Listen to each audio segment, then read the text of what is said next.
Hey, welcome to my another video of Flutter game development.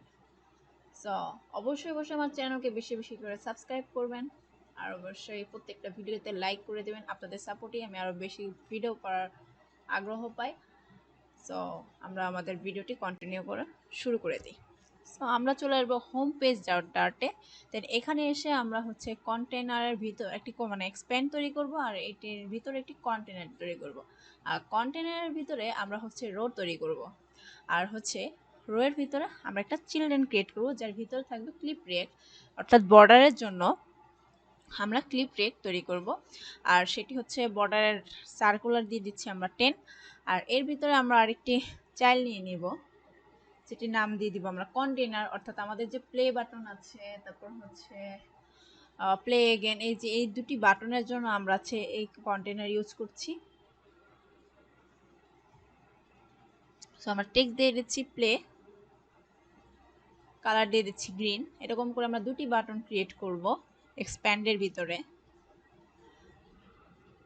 R main আমরা এটির যে alignment, এটিকে আমরা স্পেস ইভেন বিটুইন দিয়ে দিব, ইভেনলি না, আমরা স্পেস বিটুইন দিব।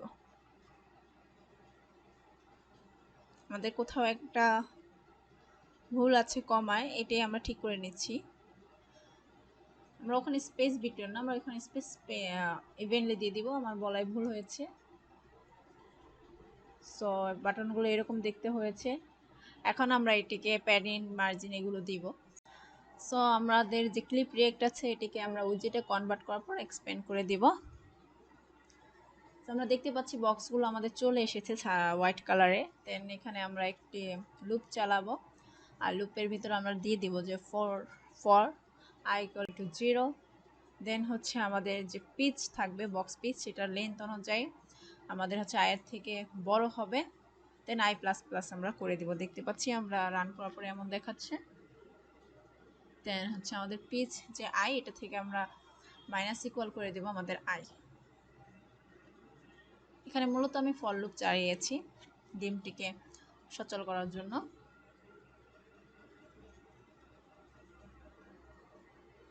দেন আমরা হচ্ছে ডিরেকশন দিয়ে দিচ্ছি যে আমাদের ডিরেকশনটি কোন দিকে যাবে, বক্সের ডিরেকশনগুলো। এখন আমরা একটি এফএলস কন্ডিশন ইউজ করব যে আমাদের ডিরেকশনগুলো কোন দিকে যাবে, লেফটে যাবে নাকি রাইটে যাবে। সো হচ্ছে এই ডিরেকশনের জন্য আমরা একটি কন্ডিশন ইউজ করব। এফ কন্ডিশনে আমরা এখন পিচ ডট আমাদের যে ফার্স্ট, সেটিকে যদি আমরা 10 দিয়ে ভাগ করি, দেন এটা ফলাফল যদি আমাদের 0 আসে তাহলে আমাদের ডিরেকশন হবে রাইট। দেন আমরা এলস ইফ কন্ডিশনে লিখব যদি আমাদের পিচ ডট লাস্ট যদি 10 দিয়ে ভাগ করলে আমাদের 9 আসে তাহলে এটি হচ্ছে আমাদের লেফট কন্ডিশনে দেখাবে। অর্থাৎ আমাদের সেই বক্স মোট হচ্ছে যে সবুজ কালার যে ছক, সেটি হচ্ছে মোট 9টি।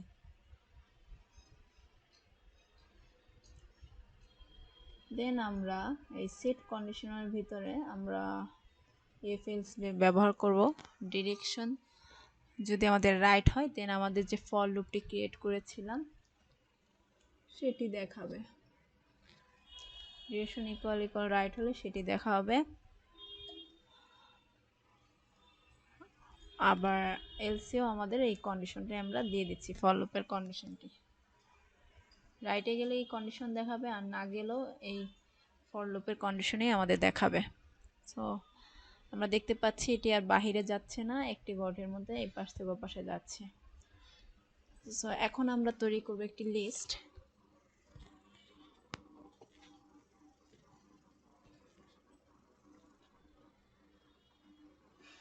দেন এটিকে আমরা স্টেট ফর লুপের ভিতরে ইউজ করব।